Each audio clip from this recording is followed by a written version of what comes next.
टूटे हुए दिल को आ बैठ जोड़ते हैं, टूटे हुए दिल को आ बैठ जोड़ते हैं, प्यार इश्क मोहब्बत चल यार छोड़ते हैं। और दुनिया पैसा और हैसियत देखती है मेरे दोस्त, दुनिया पैसा और हैसियत देखती है मेरे दोस्त। तो चल यार करियर के बारे में सोचते हैं, करियर के बारे में सोचते हैं। नमस्कार दोस्तों, मैं हूं जयेश राजगुर और स्वागत है आप सभी का इस नए इंटरेस्टिंग यूट्यूब वीडियो में। आज के इस वीडियो में करियर की बात करेंगे। ये बात बहुत इंपॉर्टेंट है और कुछ ही दिनों में जब आप इस दुनिया भरे माया जाल में फंसने वाले हैं तो कैसे सही दिशा ही आपको जो है सफलता दिलाने वाली है, ये आज के वीडियो में समझेंगे। सीखने की चाहत ना हो तो आपको कोई सिखा नहीं सकता, पर सीखने की इच्छा हो तो आपको कोई रोक नहीं सकता। Hi students, my name is Rahul Khedkar. आज मैं आपको पूरा सीएमए के बारे में इंफॉर्मेशन देने वाला हूँ। देखो, सीएमए वर्ड सुनने के बाद में बहुत से बच्चे कंफ्यूज होते हैं कि ये कॉस्ट एंड मैनेजमेंट अकाउंटेंट है या सर्टिफाइड मैनेजमेंट अकाउंटेंट है। तो आज हम सीएमए इन इंडिया के बारे में डिस्कस करने वाले हैं, that is cost and management accountant. देखो, कॉमर्स में अगर हम लोगों को करियर बनाना है तो हम लोग कन्फ्यूज़ होते हैं कि आफ्टर 12th हम लोगों को करियर किस में बनाना है। लाइक हम लोग सीए के साथ जाएँ, सीएस में करियर बनाए या सीएमए में करियर बनाए। तो बहुत से बच्चे सीएमए में करियर बनाते टाइम एक चीज़ में कंफ्यूज होते हैं कि सीए एंड सीएमए में सीए का वेटेज सबसे ज़्यादा है और इजीली सीए में जॉब मिलते हैं। तो यही कन्फ्यूज़न दूर करने के लिए आज का ये सेशन आपके लिए इम्पोर्टेंट रहने वाला है।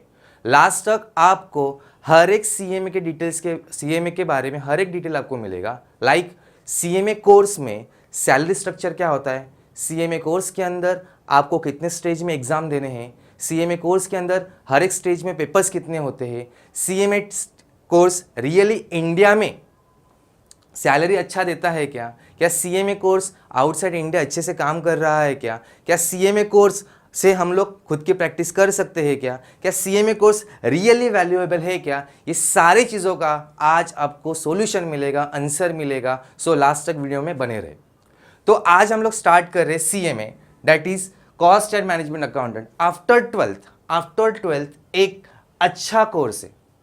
तो बहुत से बच्चे स्कूलिंग में हमारे, जब हम लोग स्कूलिंग में रहते हैं 11th-12th में रहते हैं तो वहाँ पे सीए या सीएस देखते हैं या सीए एंड सीएस ये वर्ड सुनते हैं, बट ये सीएमए कोर्स हम लोग सुनते नहीं है। क्यों ऐसा? तो पॉपुलरिटी मैटर करता है बच्चे लोग, पॉपुलरिटी।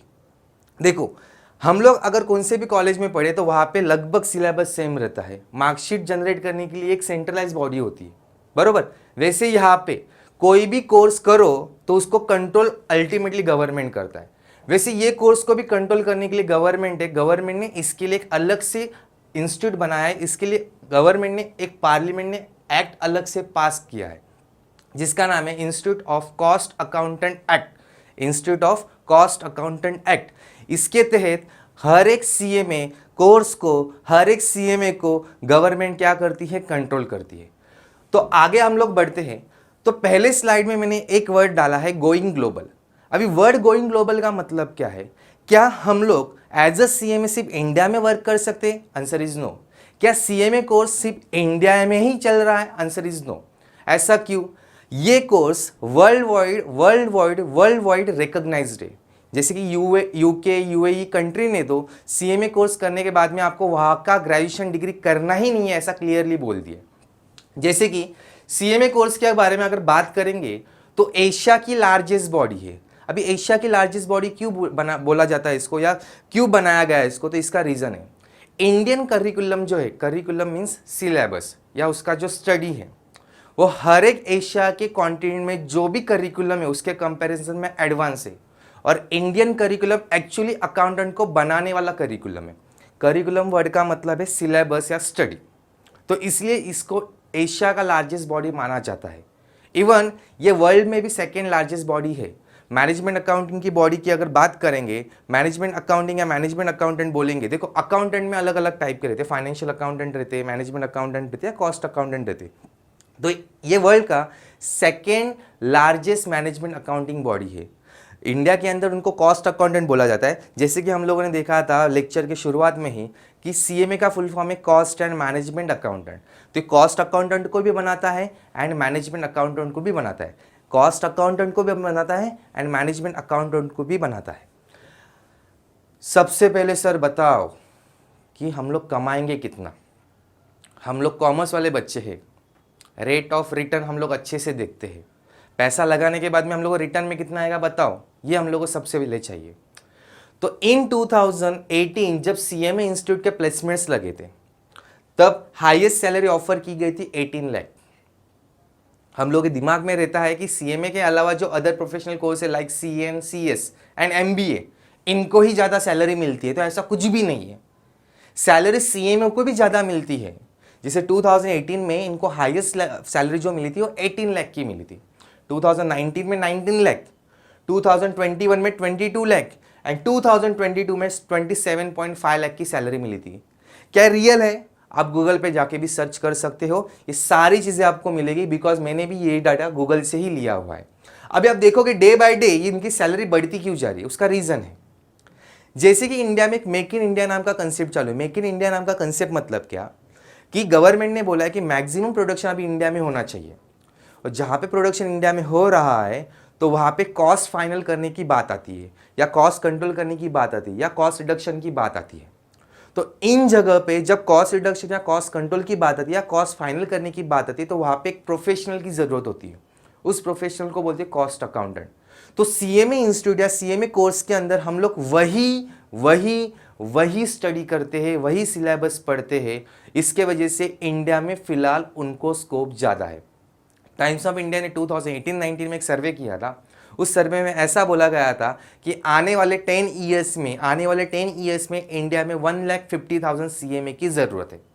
तो इसीलिए इनकी सैलरी डे बाय डे बढ़ती जा रही है।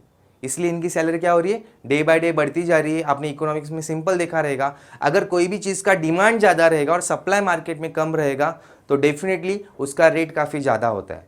ऐसे ही यहाँ पे है, मार्केट में एक्चुअली डिमांड बहुत ज़्यादा है, बट सप्लाई कम होने के वजह से इनकी सैलरी डे बाय डे बढ़ती ही जा रही है, और यही आगे कंटिन्यू होने वाली है।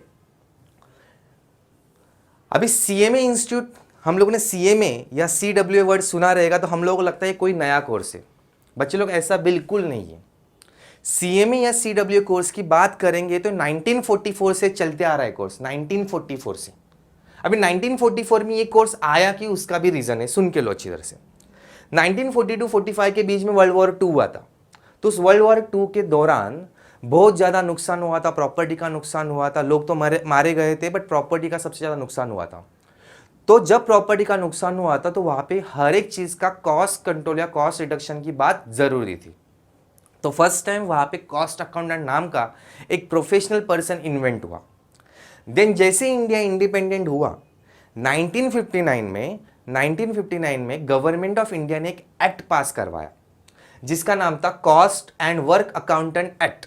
Cost and work accountant act जो आया कब, 1959 मई 28 1959 में। देन 2012 में इसका नाम चेंज किया, और नाम चेंज करने के बाद में इंस्टीट्यूट ने उसके एक्ट में भी अमेंडमेंट किया। अमेंडमेंट मीन्स एक्ट में चेंजेस करवाया, जिसका नाम था, एक्ट के साथ साथ इंस्टीट्यूट का भी नाम चेंज किया, जिसका नाम था the institute of cost accountant of India. पहले क्या था, institute of cost and work accountant of India.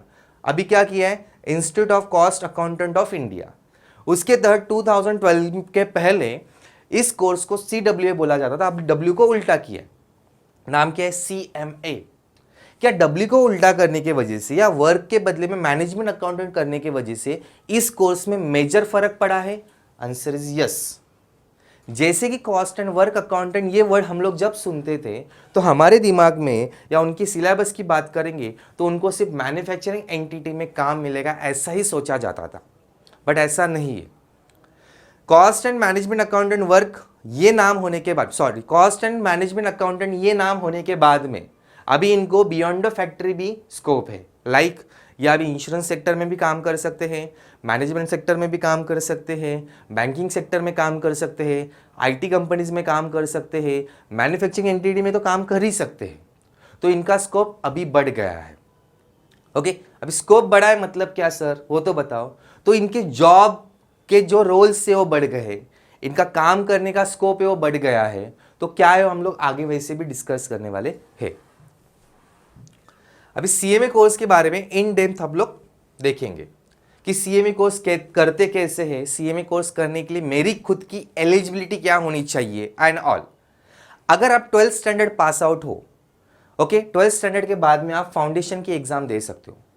अभी बहुत से बच्चे लोगों के दिमाग में कंफ्यूजन होता है, सर 12th में समझो मुझे कम मार्क्स पड़े रहेंगे या कम स्कोर में कर रहा हूं तो मैं सीए में कर पाऊंगा क्या? देखो, 12th का कोई परसेंटेज का क्राइटेरिया यहाँ पे नहीं है। आप 10th पास हो और 12th का हॉल टिकट अगर आपके पास रहेगा तो आप सीए में फाउंडेशन का रजिस्ट्रेशन कर सकते हो, सीए में फाउंडेशन का रजिस्ट्रेशन कर सकते हो। क्लियर? अभी देखो, तो एक कंफ्यूजन हम लोगों का क्लियर हो गया कि हम लोगों के लिए यहाँ पे कोई परसेंटेज क्राइटेरिया नहीं है।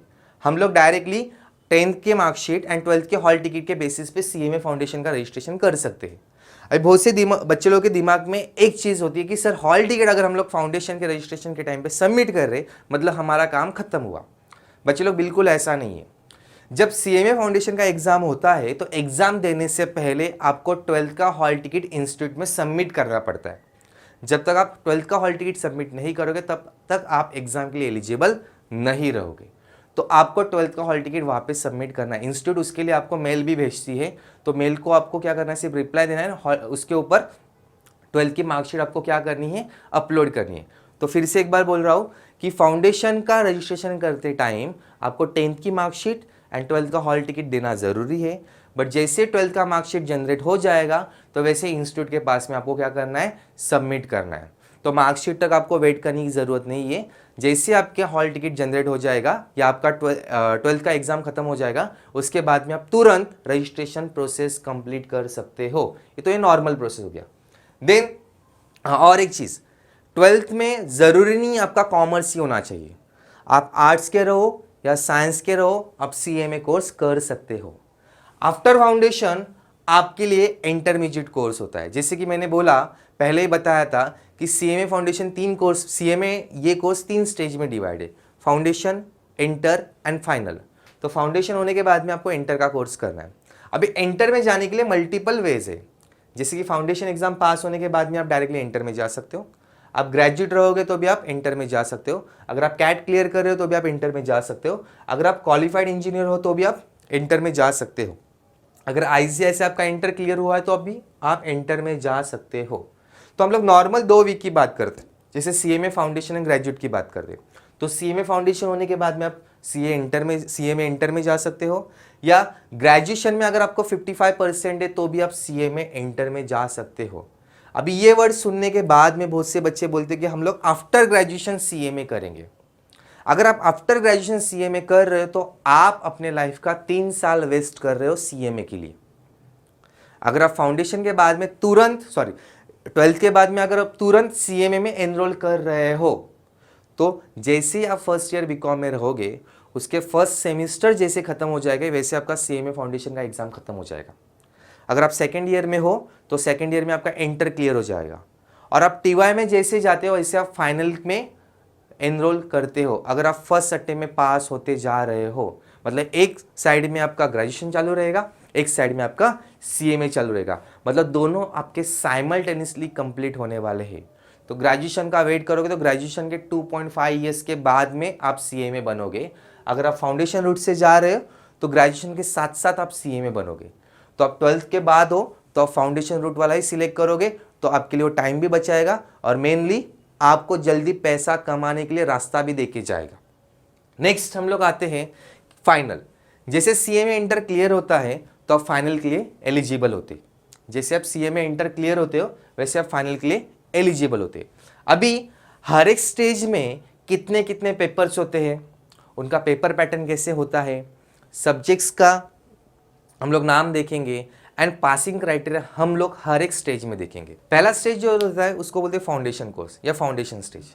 इस फाउंडेशन स्टेज में हम लोग को 4 पेपर देने होते हैं, paper 1, paper 2, paper 3 and paper 4।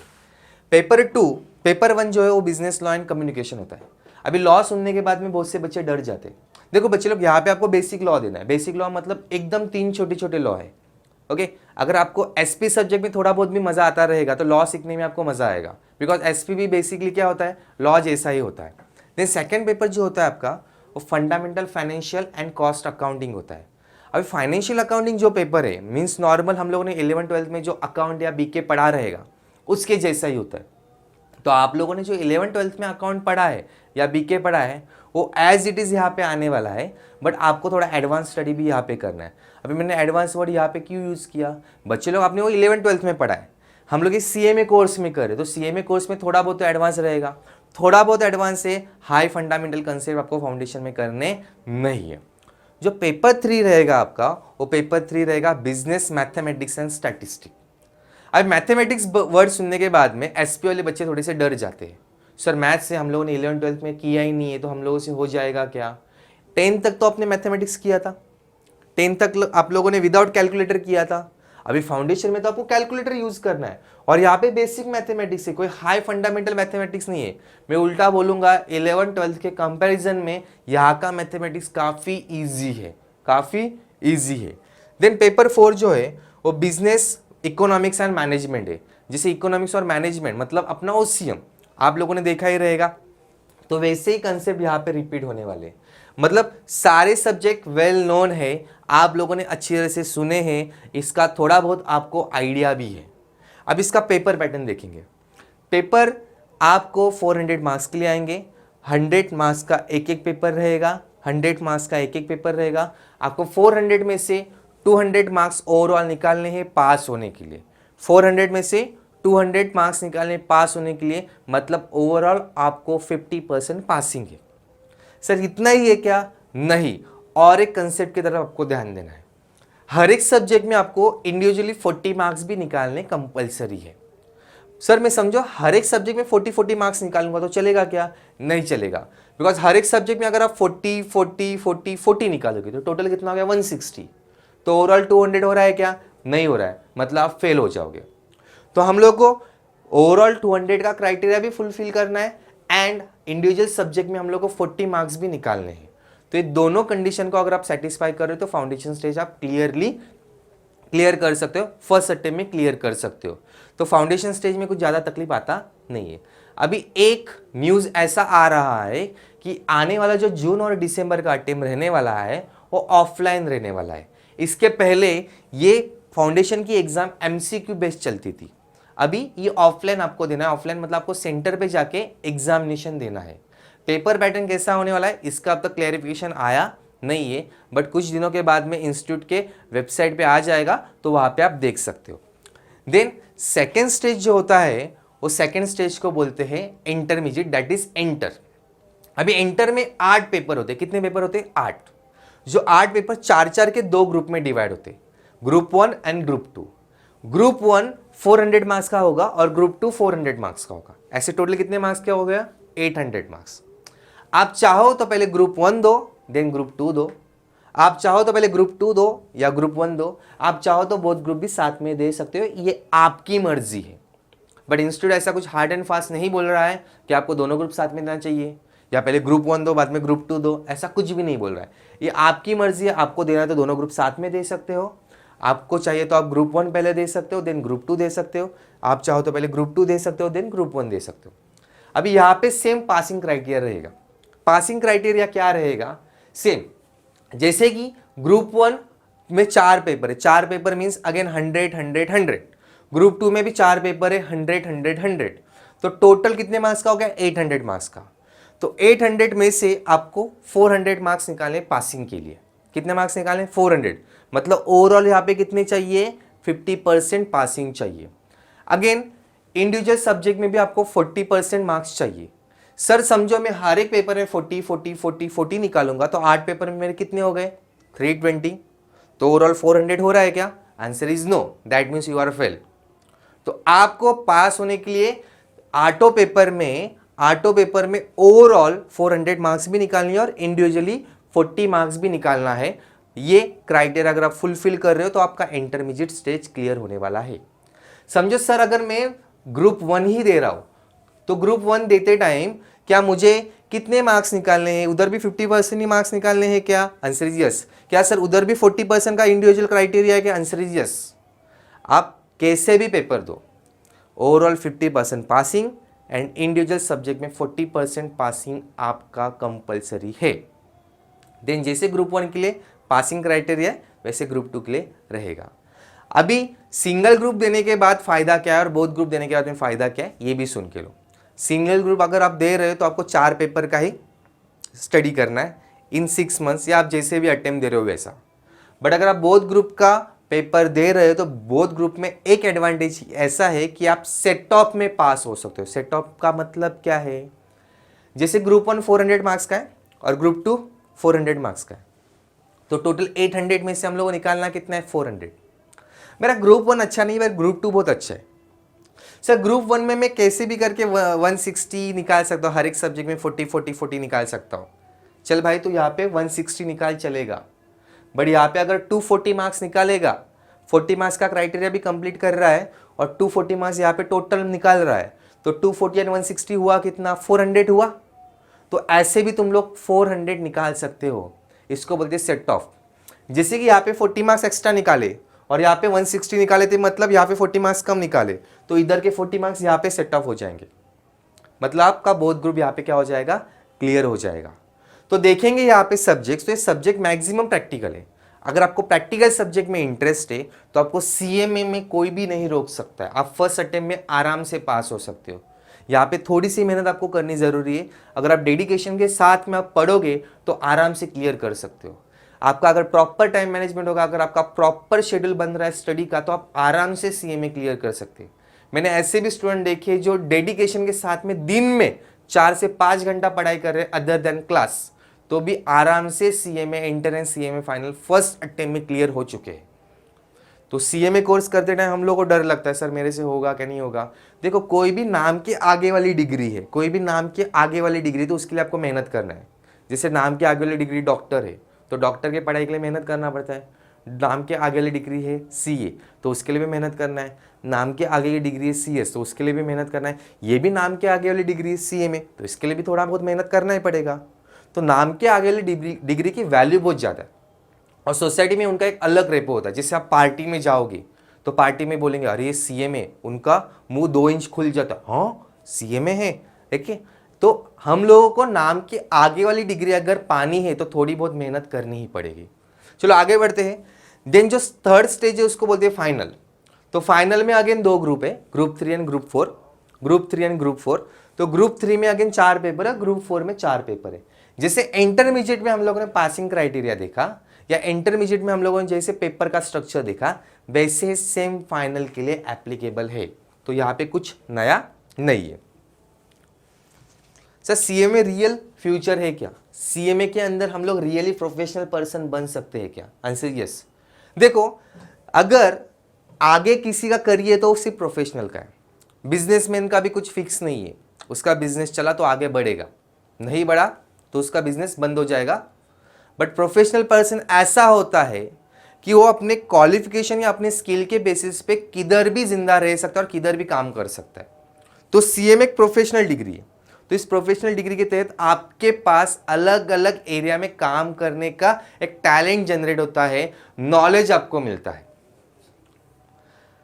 तो सीएमए कोर्स करने के बाद में आपके पास क्या क्या करियर अपॉर्चुनिटीज है, जैसे कि आप सर्विस में काम, सर्विस मतलब आप जॉब कर सकते हो कहाँ पे भी, आप प्रैक्टिस कर सकते हो, खुद का ऑफिस डाल के वहाँ पे आप क्लाइंट्स को सर्विस दे सकते हो, या आप स्टार्टअप मीन्स नए बिजनेस, खुद का बिजनेस डाल सकते हो। अभी एज अ जॉब हम लोगों को कौन से रोल्स वहाँ पे मिलती है, ये हाईएस्ट रोल्स है। तो आपको स्टार्टिंग में इसके 2 जूनियर रोल मिल सकते हैं, मतलब लोअर में जाओगे तो उसके 2 लोअर जो आपको पोस्ट मिल सकते हैं। जैसे मैनेजर पोस्ट आपको आराम से मिल जाएगा, जैसे सीएमडी, चीफ मैनेजिंग डायरेक्टर। अभी आपको लगता रहेगा तो सीएमए बनने के बाद में सीएमडी कैसे बन सकता है, चीफ मैनेजिंग डायरेक्टर कैसे बन सकता है, तो गूगल में डालो, सर्च करो सीएमए सीएमडी, ऐसे कौन से सीएमए जो सीएमडी बने हुए हैं। अगर हम लोग को टाइप करने के लिए नहीं जम रहा है तो सीएमए एंड सीएमडी डालो तो भी आपको नाम मिलेंगे। तो कौन से सीएमए सीएमडी आपको पता चलेगा, chief managing director, then CEO chief executive officer, COO chief operating या operation officer, CFO chief financial officer, then director of finance, president of finance. अलग अलग यहाँ पे जॉब रोल्स है। जैसे कि आप कॉस्ट एडवाइजर का काम कर सकते हो, स्ट्रेटेजिक हेड का काम कर सकते हो, finance controller, cost controller, risk management, ऐसे आपके पास मल्टीपल रोल रह सकते हैं। इवन अगर आपको टीचिंग में इंटरेस्ट है तो आप कॉलेज में डीन या एज अ प्रोफेसर भी वर्क कर सकते हो। तो जॉब रोल के हिसाब से आपके पास बहुत ज़्यादा चांस है मार्केट में, बहुत ज़्यादा चांस, और इजीली जॉब मिल जाती है। सीएमए इंस्टीट्यूट एक ऐसी इंस्टीट्यूट है कि इजीली प्लेसमेंट में आपको इजीली जॉब मिल जाती है, और सीएमए इंस्टीट्यूट खुद प्लेसमेंट भी लगाती है। तो आप प्लेसमेंट में जाओ, इंटरव्यू दो, जॉब लो और घर पे आओ, तो जॉब भी आपको आसानी से मिल जाता है। सर मुझे जॉब नहीं करना है, मुझे खुद का काम करना है, क्या मैं कर सकता हूँ? Answer is yes. अगर मैं खुद का काम करूंगा तो वहां पे मैं क्या क्या काम कर सकता हूँ? जैसे कि मैं as a cost auditor work कर सकता हूँ, as a cost auditor work कर सकता हूँ। ये ऑथोरिटी सिर्फ सीएमए को है, सीए को नहीं है। तो कॉस्ट ऑडिटर सिर्फ सीएमए ही बन सकता है। Then internal auditor, then GST का ऑडिट कर सकते हो, then insolvency professional, registered valuer, loss assessor, tax consultant and tax practitioner, मतलब डायरेक्ट टैक्स का काम कर सकते हो, arbitrator, adviser of the fund, investment कहाँ पे करना है, रिस्क मैनेजमेंट का काम, ओके, फाइनेंशियल सर्विस दे सकते हो, कंसल्टेंसी सर्विस दे सकते हो, एडवाइजरी सर्विस दे सकते हो। सिर्फ एडवाइस दोगे तो भी आप पैसा कमा सकते हो। टैक्स में आप एडवाइस दे सकते हो, इनकम टैक्स, इनडायरेक्ट टैक्स में आप एडवाइस दे सकते हो, कॉस्टिंग में आप एडवाइस दे सकते हो, फाइनेंशियल अकाउंटिंग में आप एडवाइस दे सकते हो, बुक कीपिंग में आप एडवाइस दे सकते हो, उसके साथ साथ इंटरनल कंट्रोल में आप एडवाइस दे सकते हो। ऐसे अलग अलग जगह पे क्या दे सकते हो? आप एडवाइस दे सकते हो। तो आप एडवाइजरी सर्विस भी स्टार्ट कर सकते हो खुद के प्रैक्टिस में। सीएमए कोर्स के दौरान, ड्यूरिंग द कोर्स सीएमए, आपको कुछ प्रैक्टिकल ट्रेनिंग करनी पड़ती है। जैसे फाउंडेशन स्टेज हम लोग कंप्लीट करते हैं तो हम लोग इंटरमीडिएट लेवल में जाते हैं। तो इंटरमीडिएट लेवल में, इंटर लेवल में, सेकेंड स्टेज में हम लोगों को इंस्टीट्यूट की तरफ से ये कोर्स प्रोवाइड किया जाता है। इसके लिए कुछ आपको एडिशनल चार्जेस पे करने के लिए ज़रूरत नहीं है, फीस पे करने की ज़रूरत नहीं है। रजिस्ट्रेशन फीस के अंदर ये कोर्स इंक्लूडेड है। जैसे कि जब इंटरमीडिएट लेवल में रहते हो तो आपको इंस्टीट्यूट की तरफ से कंप्यूटर ट्रेनिंग दिया जाता है। बहुत से बच्चे लोगों को कंप्यूटर चलाने नहीं आता है या कंप्यूटर के फीचर्स उनको पता नहीं होते, तो आपको कंप्यूटर ट्रेनिंग दिया जाता है। जैसे माइक्रोसॉफ्ट की ट्रेनिंग दी जाती है या सैप की ट्रेनिंग दी जाती है, ई फाइलिंग, टैक्स रिटर्न्स कैसे फाइल किए जाते हैं उसका ट्रेनिंग दिया जाता है। Then soft skill, international level का सॉफ्ट स्किल का ट्रेनिंग दिया जाता है। जैसे इसका जो सॉफ्ट स्किल का जो सिलेबस है कैम्ब्रिज यूनिवर्सिटी से बनाया है, तो ओके, मतलब आपको उधर की ट्रेनिंग, इंटरनेशनल लेवल की ट्रेनिंग यहाँ पे प्रोवाइड की जाती है। अगर आप सैप का बाहर कोर्स देखोगे तो ये कोर्स की फीस मिनिमम 50,000 टू मैक्सिमम 1,20,000 है। तो आपको इंक्लूसिव ये फीस रजिस्ट्रेशन फीस के अंदर आपको दी जाती है। आपको इसके लिए कुछ एक्स्ट्रा चार्जेस पे करने की जरूरत नहीं है। जैसे आपका इंटरमीडिएट कंप्लीट होता है या इंटरमीडिएट का एक ग्रुप क्लियर होता है और ये कोर्स आप कंप्लीट करते हो, देन आपको 15 मंथ्स के प्रैक्टिकल ट्रेनिंग करनी पड़ती है। इसका एक शॉर्टकट वर्ड में बोल रहा हूँ, आर्टिकलशिप। आप लोगों ने आर्टिकलशिप वर्ड ये सुना रहेगा। तो कोई भी सीएमए के अंडर, सीए के अंडर या सीएस के अंडर या कोई भी मैन्युफैक्चरिंग कंपनी के अंदर आप 15 मंथ्स की आर्टिकलशिप कंप्लीट कर सकते हो। जैसे आपकी 15 मंथ्स की आर्टिकलशिप कंप्लीट हो जाएगी, then you are eligible for final examination. तब तक आप फाइनल की एग्जाम नहीं दे सकते। At the time of final आपको 7 डेज का ओरिएंटेशन ट्रेनिंग दी जाती है, बट फाइनल की एग्जाम देने से पहले आपको 15 मंथ्स की आर्टिकलशिप करनी कंपलसरी है। अभी 15 मंथ्स की आर्टिकलशिप में हम लोग को करना क्या है? समझो आपके पास सीएमए डिग्री आ गई, बट सीएमए में काम क्या करना है पता ही नहीं रहेगा। काम क्या करना है ये पता ही नहीं रहेगा, तो क्या आप काम कर पाओगे? Answer is no. तो काम क्या करना है ये हम लोग को पता होना चाहिए, इसलिए हम लोग ये 15 मंथ्स की प्रैक्टिकल ट्रेनिंग करनी ज़रूरी है। तो प्रैक्टिकल ट्रेनिंग करोगे तो फ़ायदा है, डमी करके कुछ फ़ायदा नहीं है। एक्चुअली करो तो आपको after CMA, post CMA work क्या करना है पता चलेगा। नहीं तो जब इंटरव्यू चलेगा तब आप पकड़े जा सकते हो। इंटरव्यू में आपको क्वेश्चन पूछे जाते हैं प्रैक्टिकली, तो प्रैक्टिकल आपके पास नॉलेज भी होना ज़रूरी है। क्लियर? नेक्स्ट, सर कोर्स के बारे में सब बताया, आपने जॉब के बारे में बताया, बट जॉब हाईएस्ट सैलरी कितना देके जाता है, एवरेज सैलरी कितना देके जाता है, प्लेसमेंट्स लगते हैं, प्लेसमेंट्स के बारे में डिटेल बताओ। 2021-22 में इंस्टीट्यूट ने प्लेसमेंट जॉब इंटरव्यूज लिए थे। उस जॉब इंटरव्यू के दौरान वहाँ पे 2000 CMAs को जॉब मिले थे। मोर देन 100 कंपनीज ने वहाँ पे उस प्लेसमेंट ड्राइव में पार्टिसिपेट किया था। 20 PSU पब्लिक सेक्टर यूनिट्स थे। उसके साथ साथ 27.5 लाख का हाईएस्ट पैकेज दिया था, 27.5 लाख का हाईएस्ट पैकेज। दूसरे प्रोफेशनल के कंपैरिजन में पहली बार यहां पे 27.5 लाख का हाईएस्ट पैकेज दिया था। हम लोगों ने पहले देखा था, दूसरे स्लाइड में हम लोगों ने देखा था कि उनकी सैलरी डे बाय डे बढ़ती जा रही है। एक टाइम ऐसा था कि जो इंडिया में हाईएस्ट सैलरी मिली थी वो 4th अटेम्प्ट में जो सीएमए पास हुआ था उसको मिला था। मतलब सैलरी अच्छी खासी मिल रही है। सर मुझे हाईएस्ट सैलरी के बारे में मत बताओ, एवरेज और मिनिमम सैलरी के बारे में बताओ। तो बच्चे लोग यहाँ पे एवरेज सैलरी आपको 10 लाख की तो मिल जाती है, जिसके अगर आपके पास 1.5 ईयर्स का एवरेज एक्सपीरियंस है मिनिमम, और मैक्सिमम उसको जॉब मिला था जिसका 24 ईयर्स का एक्सपीरियंस था। मतलब यहाँ पे काफी एक्सपीरियंस पर्सन भी आए थे इंटरव्यू में जो क्वालिफाइड सीएमए है। अभी हम लोगों ने सीएमए के बारे में हर एक चीज बताया। बच्चे लोग सीएमए कोर्स करने के लिए आपको तगड़ी मेहनत भी करनी जरूरी है, और तगड़ी मेहनत के लिए तगड़ी कोचिंग भी होनी जरूरी है। तो कोचिंग प्रोवाइड करने के लिए कॉमर्स एस्पायर एक्सक्लूसिवली सीएमए में डील करती है, जो सीएमए की कोचिंग आपको online, offline and recorded lecture में प्रोवाइड करती है। जैसे कि कॉमर्स एस्पायर आपको इन हाउस फैसिलिटी देगी, आपको बाहर जाने की ज़रूरत नहीं है, घर बैठे आप लेक्चर अटेंड कर सकते हो। अगर आप हमारे नियरेस्ट ब्रांच में, मतलब आप हमारे कोई ब्रांच के नज़दीक रहते हो तो आप offline face to face classes भी अटेंड कर सकते हो। ऐसे मल्टीपल फैसिलिटीज़ आपको कॉमर्स एस्पायर की तरफ से मिलती है। सर हर एक चीज़ आपने बताई, खर्चा कितना करना है वो बताया नहीं है। वो भी तो बताओ खर्चा कितना करना है। आपने बताया कि आएगा कितना, अभी बताओ हम लोगों को शुरुआत में इन्वेस्ट कितना करना पड़ेगा। मैं खर्चा नहीं बोल रहा हूं, यहां पे वर्ड क्या यूज कर रहा हूं, इन्वेस्ट। बिकॉज इन्वेस्ट किया हुआ पैसा आपको रिटर्न में काफी अच्छी तरह से पैसा देके जाने वाला है।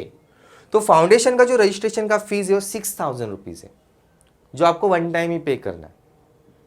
इन केस अगर आप फेल हो रहे हो तो आपको फिर से 6,000 पे करने की जरूरत नहीं है। आप एग्जामिनेशन फीस भरो और फिर से आप एग्जाम दे सकते हो। देन इंटरमीडिएट लेवल में आपको 23,100 का फीस भरना है। फाउंडेशन एग्जाम पास होने के बाद में जो सेकंड स्टेज है इंटरमीडिएट, उसके लिए आपको 23,100 पे करना है। इस 23,100 को क्या सर हम लोग सिर्फ एक ही इंस्टॉलमेंट में पे कर सकते हैं? Answer is no. अगर आपके पास 23,100 एट अ टाइम अवेलेबल नहीं है तो आप इसको 2 इंस्टॉलमेंट में पे कर सकते हो। जैसे कि एक इंस्टॉलमेंट 12,000 का होगा, दूसरा इंस्टॉलमेंट 11,100 का होगा। फाइनल में भी सेम 25,000 का एक बिग अमाउंट है, तो आप इसको भी इंस्टॉलमेंट में पे कर सकते हो। सीएमए का एग्जामिनेशन साल में 2 बार होता है, ईयरली 2 टाइम होता है। एक जून में होता है और एक दिसंबर में होता है। अगर आपको जून में एग्जाम देना है तो उसका रजिस्ट्रेशन आपको 31 जनवरी के पहले करना है, और आपको दिसंबर में एग्जाम देना हो तो उसका रजिस्ट्रेशन आपको 31 जुलाई के पहले करना जरूरी है। मीन्स रजिस्ट्रेशन जब तक आप नहीं करोगे तब तक आप एग्जामिनेशन नहीं दे पाओगे। तो एग्जामिनेशन देने के लिए आपको रजिस्ट्रेशन डेडलाइन के पहले ही करना जरूरी है। लास्ट मोमेंट तक वेट बिल्कुल नहीं करना, हम लोग को डेडलाइन के पहले ही करना।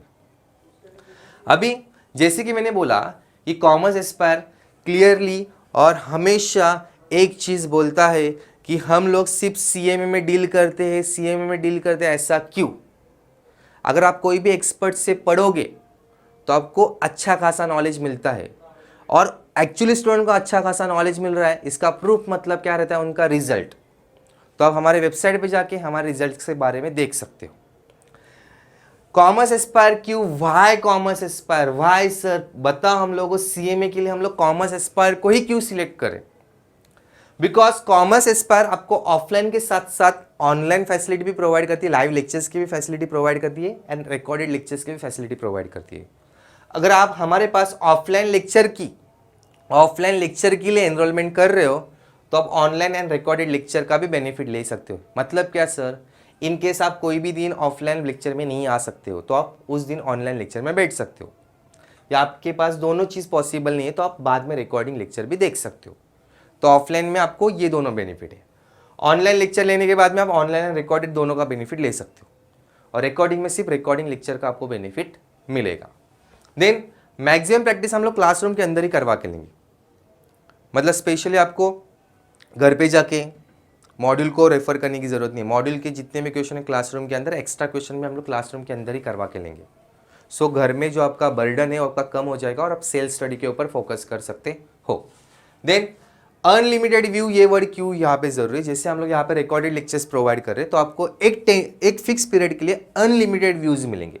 आप कितनी बार भी लेक्चर को देख सकते हो एंड रीजनेबल फीस, ये बताने की ज़रूरत नहीं है। आप कांटेक्ट करके आप हमसे फीस पूछ सकते हो। नेक्स्ट, फैकल्टी भी एक्सपीरियंस्ड है। प्रीवियस रिजल्ट आपको बता सकती है कि सीएमए में हम लोग कितना अच्छा नॉलेज आपके साथ शेयर करते हैं। आप हमारे वेबसाइट पे जाके भी चेक कर सकते हो। देन रेगुलर टेस्ट सीरीज, इसके लिए हम लोग कोई भी चार्जेस लेते नहीं है। दूसरी कोचिंग इंस्टीट्यूट टेस्ट सीरीज के लिए अलग से चार्जेस लेती है, बट कॉमर्स एस्पायर आपके कोचिंग के साथ साथ में आपको test series free of cost provide करती है। रेगुलर टेस्ट सीरीज में आपको चैप्टर वाइज टेस्ट सीरीज भी मिला जाएगा और मॉक टेस्ट सीरीज भी मिलेगा। मॉक टेस्ट मतलब क्या? इंस्टीट्यूट एक्चुअली जैसे पेपर लेते हैं उसका प्रैक्टिस आपको हम लोग क्लास के अंदर ही करवा के लेने वाले हैं। तो पूरा पैकेज आपको एक ही क्लास के अंदर मिलेगा। ऐसा नहीं कि कोचिंग यहाँ से करना, टेस्ट सीरीज किधर अलग से करना, ऐसा नहीं। Test series and coaching and revision सारी चीज़ें आपको एक ही सेंटर में मिलेगा। आपको बाहर जाने की ज़रूरत नहीं है। अगर आपको कुछ इन्फॉर्मेशन चाहिए तो आप हमारे नियरेस्ट सेंटर में विजिट कर सकते हो। जैसे कि हमारे 4 डिस्ट्रिक्ट में सेंटर्स है, ठाणे, मुंबई, अहमदनगर एंड रायगढ़। तो आप कोई भी नियरेस्ट सेंटर में जाके विजिट कर सकते हो और डिटेल इन्फॉर्मेशन निकाल सकते हो। या आपको सेंटर पे जाना पॉसिबल नहीं है, आपको लाइव ऑनलाइन लेक्चर या रिकॉर्डेड लेक्चर्स की ज़रूरत रहेगी, तो आप यहाँ पे दिए हुए कोई भी कॉन्टैक्ट के ऊपर कॉल करके पूरी इन्फॉर्मेशन ले सकते हो, या आप मेल भी कर सकते हो, या वेबसाइट पे जाके आप डिटेल इन्फॉर्मेशन भी निकाल सकते हो। तो टफ ये कोई कोर्स नहीं है, आराम से आप कंप्लीट कर सकते हो। सिर्फ यहाँ पे थोड़ी सी मेहनत करनी ज़रूरी है। जैसे कि मैंने बोला कि नाम के आगे वाली डिग्री है, तो कोई भी नाम के आगे वाली डिग्री के लिए आपको थोड़ा बहुत मेहनत करना ही पड़ेगा। मेहनत के लिए आपको कोई भी ऑप्शन नहीं है। स्मार्ट वर्क के साथ साथ थोड़ा सा तो हार्ड वर्क करना ही पड़ेगा, और लक तो आपके साथ रहने ही वाली है, तो इसके लिए कुछ डरने की बात